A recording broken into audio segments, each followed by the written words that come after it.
শিক্ষামন্ত্ৰী ডক্টৰ ৰনোজ পেগু গৃহ জিলাতে চৰকাৰী শিক্ষা অনুষ্ঠানে মৃত্যুক্ষণ গণিছে। ৭৫গৰাকী ছাত্ৰ ছাত্ৰীৰ বিপৰীতে পাঠদান কৰিবলৈ নাই এজনো শিক্ষক। এইখন ধেমাজি শিক্ষা খণ্ডৰ অন্তৰ্গত চিচি বৰগাঁও পঞ্চায়তৰ ১ নং কদমনি প্ৰাথমিক বিদ্যালয়। চুমনি গাঁৱত ২০০৩ চনতে স্থাপিত বিদ্যালয়খনত ছাত্ৰ ছাত্ৰী প্ৰায় ৭৫গৰাকী।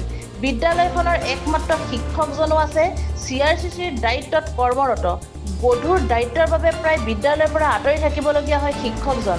পিছে সকলো থকাৰ পিছতো নাই এজনো শিক্ষক। শিক্ষকৰ অভাৱত শিক্ষা গ্ৰহণ নকৰাকৈ অহা বাটেৰে উভতিব লগা হৈছে কণ ৭৫গৰাকী ছাত্ৰ ছাত্ৰী। আজি ৰাইজৰ দলৰ এটি সজাতীয় দলে স্কুলখন পৰিদৰ্শন কৰি চৰকাৰ আৰু জিলা প্ৰশাসনক বিষয়টো গুৰুত্ব সহকাৰে অনুধাৱন কৰিবলৈ অনুৰোধ জনোৱাৰ লগতে অতি শীঘ্ৰে ১ নং কদমনি প্ৰাথমিক বিদ্যালয়ত শ্ৰেণীৰ অনুপাতে শিক্ষক নিযুক্তি দিবলৈ দাবী জনায়।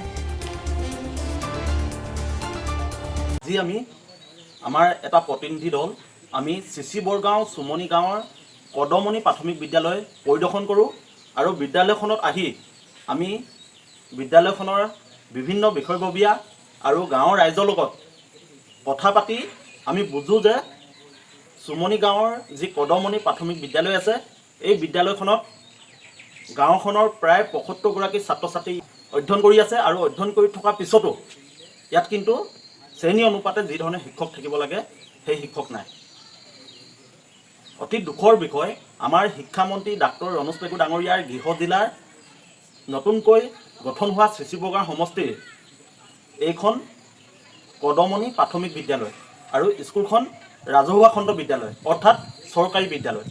এখন চৰকাৰী বিদ্যালয়ত ইয়াৰ যি শৈক্ষিক পৰিৱেশ যি ধৰণে থাকিব লাগিছিল সেই শৈক্ষিক পৰিৱেশ আমি আহি প্ৰত্যক্ষ নকৰিলোঁ আৰু লগতে বিদ্যালয়খনৰ ছাত্ৰ ছাত্ৰী অনুপাতে শিক্ষক নাই।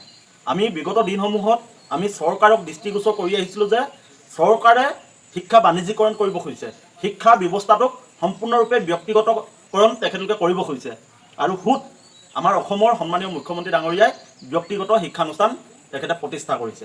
আৰু আপোনালোকে চাওক আমাৰ গাঁও অঞ্চলৰ যিসমূহ ৰাজহুৱা খণ্ডৰ শিক্ষানুষ্ঠান আছে এই শিক্ষানুষ্ঠানসমূহত ছাত্ৰ ছাত্ৰী আছে কিন্তু শিক্ষক নাই। আমাৰ সন্মানীয় শিক্ষামন্ত্ৰী ডাক্তৰ ৰনোজ পেগু ডাঙৰীয়াই লাজ পাব লাগিছিল। তেখেতে যিখন জিলাক প্ৰতিনিধিত্ব কৰি আজি মন্ত্ৰিত্বৰ আসন অলংকৃত কৰি আছে সেই জিলাখনৰ এখন প্ৰাথমিক বিদ্যালয়ত চৰকাৰী বিদ্যালয়ত আজি শিক্ষক নাই।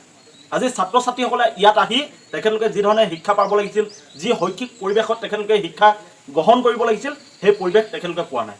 ইয়াত এগৰাকী শিক্ষক আছে যদিও শিক্ষকগৰাকীয়ে বিভিন্ন চৰকাৰী কামত ব্যস্ত থাকিবলগীয়া হয়, ফলত ছাত্ৰ ছাত্ৰীক যি ধৰণে শিক্ষা দিব লাগে সেই শিক্ষা তেওঁ দিবৰ কাৰণে যি পৰিৱেশ পাব লাগে, যি সময় পাব লাগে সেই সময় তেখেতে নাপায়। গতিকে আমি ৰাইজৰ দলে চৰকাৰক দাবী জনাইছোঁ যে আমাৰ চিচি বৰগাঁও চুমনি গাঁৱৰ যি কদমনি প্ৰাথমিক বিদ্যালয় আছে এই বিদ্যালয়খনত শ্ৰেণী অনুপাতে আপোনালোকে শিক্ষক নিযুক্তি দিয়ক। এই বিদ্যালয়খনত প্ৰথম শ্ৰেণীৰ পৰা পঞ্চম শ্ৰেণীলৈকে ইয়াত ক্লাছ আছে, ছাত্ৰ ছাত্ৰী আছে প্ৰায় ৭৫তকৈ বেছি। গতিকে চৰকাৰে ৭৫গৰাকী ছাত্ৰ ছাত্ৰীৰ ভৱিষ্যতৰ কথা চিন্তা কৰি সিদ্ধান্ত ল'ব লাগে।